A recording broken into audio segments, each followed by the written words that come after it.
Today's date is February 24th, 2023. I'm standing on Dog Mountain overlooking Wind Mountain. My elevation is currently about 1,500 feet.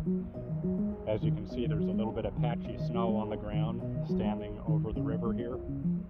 Looking out across at the summit of Mount Defiance, there's a decent amount of snow. And look back towards the north, towards the summit of Dog Mountain, where I just came down from. At an elevation of about 2,800 feet, there's a snow depth of probably about a foot. It's excellent snowshoeing weather today. The trail's really hard to find on some of the alternate routes, but it's an absolutely wonderful day.